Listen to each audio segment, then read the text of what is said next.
The left rear axle broke just after sundown, with a crack so sharp Ruth Calder thought for one wild second somebody had taken a shot at her from the grass. The Prairie Schooner dropped hard on one side. A skillet clanged under the canvas. The bay mare in the lead traces lurched and tried to run, but Ruth was already off the seat, boots in the red dust, one hand on the reins and the other flat against the mare's wet neck. "Easy, Belle. Easy now." She kept her voice low until the animal quit trembling. That was the thing she understood better than most men did. Fear did not calm for force. It calmed for certainty. The wind moved through the blue stem in long, soft waves. The land around her was empty in the way only the public land strip could be empty. Too wide for comfort, too silent for prayer, too lawless to belong to anyone except whoever could keep hold of what they carried until morning. Ruth crouched beside the damaged wheel and ran her hand over the splintered wood. The axle had sheared near the shoulder, bad enough to stop a wagon cold. Under the canvas sat everything she had left in the world: quilts, jars of peaches, a cedar box of papers, seed wrapped in cloth, a coffee pot, and her dead husband's carpenter tools. Not much by some reckonings. Everything by hers. Before we go any further, settle in wherever you are tonight, and if you feel like it, tell us in the comments where you're listening from. Good to know who's there after dark. Owen Calder had been dead 11 months. After winter, his brothers tried to buy Ruth out with $60, a lame mule, and a Bible. A woman alone had no business holding land, they said. Best be grateful. Best be sensible. Best accept what life had left her. She had loaded Owen's wagon before dawn and left without signing a thing. Now she stood in no man's land with a broken axle and no house in sight. And for a moment she could almost hear those men back in Kansas saying they had been right. Then came the cough. It came from beyond the low rise north of the road. A man's cough. Wet. Ragged. The kind a body makes when it is trying hard not to die loudly. Every useful instinct told her to unhitch what she could salvage and move before full dark brought worse company. But useful instincts had not saved much for her. Often they were just fear dressed up respectable. She took the hatchet from under the driver's board and climbed the rise. On the far side sat the remains of an old dugout, half swallowed by grass and dust. One wall had slumped. The stovepipe leaned sideways. A bay gelding stood tied to a post, sides crusted white with dried sweat. The man on the ground was trying to rise and failing. He looked somewhere past 30, though grief and weather had worn him older. Blood darkened one side of his coat. A pistol lay near his hand. His face had the hollowed look of a man who had seen too many mornings. He saw Ruth, saw the hatchet, and said, "If you aim to rob me, you've picked poor prey." "I've had poor luck before," she said. "You look worse than it." That drew the faintest change in his face. "You alone? Are you?" He gave a breath that might once have been a laugh. "Mostly." Ruth took in the wound, the good boots, and the pale scar across the back of his left hand. "Rope burn, maybe. Old and mean." "Who shot you?" she asked. "Harlan Voss wants something from me." "That sounds expensive." "It is." There was a weariness in him. He seemed too tired to lie well, but too cautious to tell truth freely either. Then she saw the tracks in the draw beyond the dugout. 3 horses at least. Hard-ridden. Recent. "They'll come back," he said, following her eyes. "Then you'd better get up." "I'm trying." The plainness of it touched something sore in her before she could stop it. She got him inside the dugout. The room smelled of old ash and damp clay. On a shelf above the hearth sat a broken blue cup and an empty coffee tin. In the corner was a canvas satchel. He saw her glance at it. "Papers," he said. "That tone says they matter." "They do." Blood had soaked through his shirt at the ribs. The bullet had creased him, not buried deep, but fever was already climbing him. Ruth had watched fever take Owen one day at a time. She knew what it looked like when a body began to bargain badly. "My wagon axle snapped out there," she said. "I need a jack." "Would too." He nodded toward the hearth. "Middle floorboard. Old tools under it." Before she could answer, the sound came from the south road. "Horses." "Not one. Several." He lifted his head. "How many?" "3. Maybe more." "Voss." Ruth went to the floorboard, pried it up, and found a jack, a tire iron, and an oilcloth bundle. She carried the bundle back to the man. He opened it, and a folded note slipped out on top. Ruth knew the handwriting before she saw the name. "If this reaches Ruth, trust the man with the burned left hand." The gold under Carrion Creek was never Harlan Voss's. Owen. For a second, everything in the room narrowed to the space between her ribs. She looked at the stranger's left hand. He looked at her. Outside, Tack creaked closer. "My name is Jonah Hale," he said. "Your husband saved my life 3 years ago. You picked a poor way to repay him." "Yes," he said, and there was no defense in it at all. The riders came over the rise before full dark. 3 men, one broad, one narrow, one wearing a torn brim hat. They saw the crippled wagon at once. "We don't have time," Jonah said. "No," Ruth answered. "So we'll steal some." She slipped out the back of the dugout, crawled through the grass to her wagon, and loosened the brake block just enough to be useful. When Torn Brim climbed down beside the broken wheel to inspect it, Ruth knocked the brake free. The wagon rolled. The damaged wheel dropped. Iron clipped his shin hard enough to fold him. Ruth rose behind him and hit him with the tire iron. The other two shouted. A shot punched splinters from the wagon board. Belle screamed and reared, but Ruth was at her cheek in one breath, speaking low until the mare stopped fighting the leather. From the dugout, Jonah fired once and drove the narrow man behind his horse. The broad rider cursed, fired again, and missed Ruth by the width of a hand. Jasper kicked sideways. Dust filled the air. The neat order of murder went to pieces. Ruth snatched Torn Brim's revolver and fired at the dirt under the broad rider's mount. The horse bolted.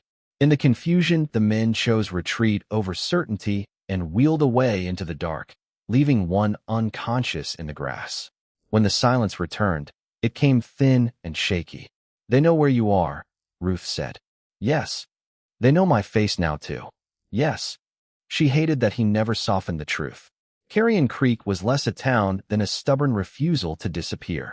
There were dugouts, a boarding room, a schoolhouse, a claim shed, and a squealing windmill. No state claimed them. So the settlers kept records in cigar boxes, settled disputes under lantern light, and stood watch. Mrs. Tally ran the boarding room and wiped the same clean stretch of table whenever she listened to other people's business. Eben Sloat kept the claim ledger. Reverend Pike preached Sundays and loaded shells on Mondays with equal gravity. They brought Jonah in after midnight on the wagon Ruth had splinted with rawhide and prayer. Mrs. Tally ordered him onto her best mattress. Pike boiled water. Eben stared at Owen's note like a man watching a fence post turn into prophecy. Jonah told the rest between fever chills. 3 years earlier, an army payroll crossed south of the Cimarron. Voss learned of it from a debt-broken bookkeeper, hit the transport inside the strip, hid the gold, and killed 2 of his own men to keep the secret close. Jonah, then a deputy out of Kansas, tracked the trail into no man's land. Owen found him wounded. Together they uncovered a ledger tying Voss to bribes, forged deeds, disappearances, and enough land fraud to buy half the strip. "Why didn't you take the gold then?" Ruth asked. "Because Owen said a dead thief can be replaced," Jonah answered. "A system built to ruin people just grows another thief." It sounded like Owen. He had always hated crookedness more when it wore a clean collar. Jonah told them Owen hid the chest and meant to come back with proof enough to finish Voss publicly. Fever took him first. Eben swallowed hard. "Claim board meets tomorrow evening. If Voss gets that land and the gold too, he'll own this place before any territory judge learns the name of it." Ruth looked at the scar on Jonah's hand, at Owen's note on the table, and at the tool she had carried into this room full of stubborn strangers. There was an easy road still open to her. Sell the wagon. Go east. Rent a room where no one knew her widow's face. Let the land, the gold, the dead promises, all of it, bury itself under someone else's trouble. Jonah seemed to see the thought pass through her. "If you leave at daylight," he said quietly, "I won't blame you." She looked at him a long moment. "That would be convenient for you." "For you, Mrs." Tally kept folding cloth at the far end of the table, but her eyes never left Ruth. Jonah said, "Quiet people get mistaken for empty all the time. Truth is, some of us are just carrying more than we can spill." The room went still around the words. Ruth touched Owen's note once with 2 fingers. Then she straightened. "Where did he hide it?" Jonah drew a careful breath. "He said I should remember this. Where Carrion Creek bends like an elbow, look for the place a wagon would drown standing up." Mrs. Tally muttered. Naturally, it would be hidden in the ugliest patch of ground available. Before dawn they set out. Ruth, Jonah, Eben, and Mrs. Tally, who refused to be left behind and brought a short shotgun under a blanket. Mist lay low over the grass. Jonah rode because pride would not let him lie still. Ruth disliked him for it and admired him too much to say so. So tell me honestly, if you had been Ruth, with one promise from the dead and one wounded stranger asking you to risk everything left, would you have trusted him enough to keep going? Carrion Creek ran thin that season, more mud and reed than river. The bend Jonah meant curved around stunted cottonwoods and a white-crusted basin where gypsum lay over mud deep enough to swallow a horse. Ruth studied the trees first. Owen never built a hiding place without also building a way back to it.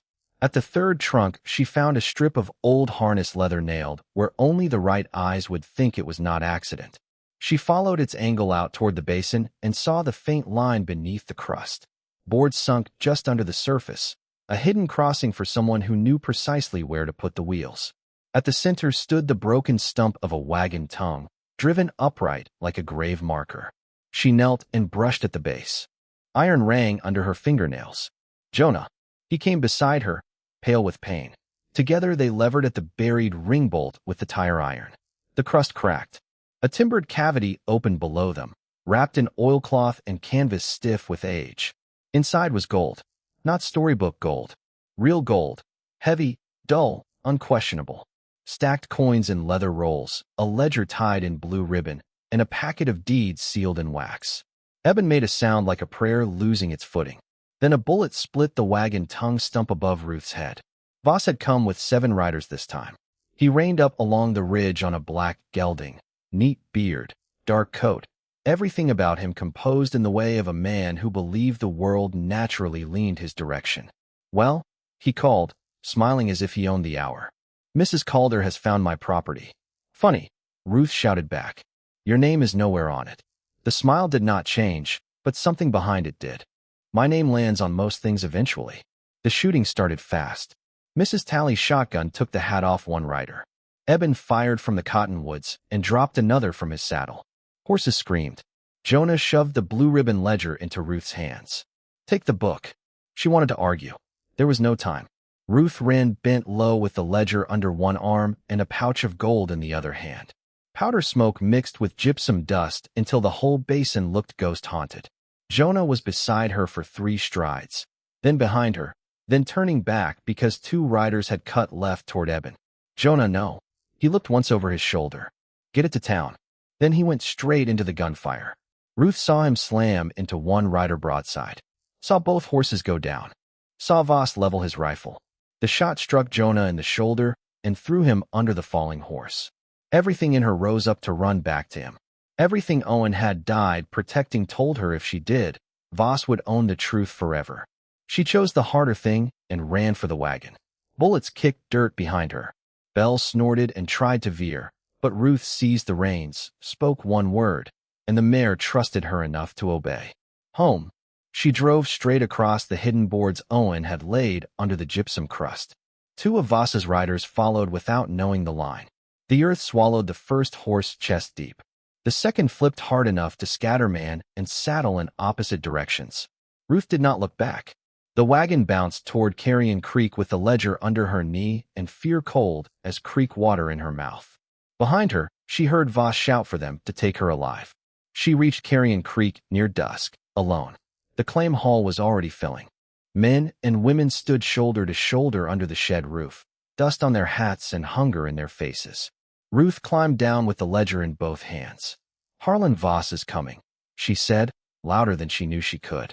And if any one of you signs over so much as a chicken pen before hearing what's in this book, then you deserve the ruin you are buying. No one spoke. Reverend Pike took the ledger. Mrs. Talley's empty seat on the wagon told its own sharp story. Eben came in limping 10 minutes later, alive, wild-eyed, and clutching the packet of deeds to his chest. What about Hale? Pike asked. Ruth opened her mouth, but the answer would not come. That was the edge of it. Gold found, proof in hand, and the man she had only just begun to trust perhaps bleeding out in white mud under a red sky. She went back after dark because there was no world in which she could have stayed. They found Jonah pinned under his horse near the cottonwoods, unconscious and cold to the touch except where blood still ran hot down his sleeve. Ruth knelt and pressed her hand over his heart before she let herself breathe again. Still there. Back at Mrs. Talley's boarding room, she cut away the torn cloth while Pike and Eben read the ledger by lamp. The bullet had gone through muscle, missing the lung. Bad, but survivable if infection did not turn mean. Jonah woke when she poured whiskey over the wound. He gripped the bed frame hard enough to whiten his knuckles and said nothing. "You make a poor patient," Ruth murmured. "I was aiming for stoic. It reads as mule-headed." A faint smile touched his mouth, then passed. Beyond the wall came the low murmur of voices as Pike read out names from Voss's book. Bribes, forged quitclaims, debt traps, vanished men marked resolved, and coin tallies matching the stolen payroll. Enough to break him if the town stood together. Ruth rinsed blood from her hands in a basin. "I should have come back sooner." Jonah's answer was immediate. "No, I left you there. You got the truth to town. I still left you." He watched her steadily. "You chose what mattered most, though it hurt you. Hard, and right are often neighbors." The room went quiet except for the hiss of the lamp and the wind at the eaves. Ruth sat down. "After Owen died," she said, staring at the floorboards, "I stopped setting 2 cups on the table. I told myself that was strength, making my life small enough that nothing in it could leave me." "And did it work?" Jonah asked. "For a while. For a while is not forever." She looked at him then. He opened his burned left hand between them. "I got this trying to pull my younger brother out of a coach fire," he said. "Couldn't free him. Spent years believing whatever I loved would burn or bleed if I held it too long." Ruth reached toward the scar, not touching, only tracing the air above it. "Yet here you are. Here I am." He swallowed once. "A scar is not proof a thing was ruined, Ruth. Sometimes it is only proof it healed crooked and kept going." That line took the breath out of her. She cried then, not prettily, not carefully, but like a person who had been carrying a locked room inside her and had finally found the door. Jonah did not rush to speak. He only laid his uninjured hand over hers and stayed there. When she could manage words again, she said, "If you die after saying something that decent, I will be furious with you. I'll take it as doctoring advice. If this story is touching something tender in you tonight, if it feels a little like company, a like and a subscribe is one good way of telling us to keep going." By midnight, the claim board had made its choice. At dawn, they would read the ledger publicly in the shed, with every settler present and every rifle loaded. If Voss wanted the creek, he would have to take it in front of witnesses. Warmth had entered the room. Safety had not. Dawn smelled of coffee, damp wool, smoke, and iron. The claim hall was packed. Women stood beside men with rifles. Eben stacked deeds on the front table. Reverend Pike held the ledger. Mrs. Talley, returned from the basin with a bruised shoulder and an uninjured temper, stood near the doorway with the shotgun open across one forearm. Jonah insisted on standing, pale but upright. Ruth tied his sling herself and slipped Owen's smallest hammer into her skirt pocket. Harlan Voss arrived on time, because men who believe they cannot lose are often punctual to their own undoing. He came in with 4 riders and a smile polished for public use. "Morning," he said. "I hear there's confusion about title." "There is," Ruth answered. "Mostly yours." Voss looked at her then, as if finally understanding she was not scenery. He addressed the room. "Every one of you knows what happens if federal men start sniffing around the strip. Taxes, lawyers, speculators by the trainload. I've kept this place workable. You've kept it frightened," Mrs. Talley said. He ignored her. "Whatever book you think you found was written by men with grudges. Best be careful who you trust." Ruth stepped into the open space before the table. "My husband died, keeping your lies from becoming law." Pike opened the ledger and began reading. Names, amounts, dates. A family ruined by a forged fence survey. A widow's seed debt tripled without cause. A bribe paid to alter maps before they reached a land office. 2 men marked settled the same week they vanished. Then the coded tally of army coin matched the gold chest open on the table.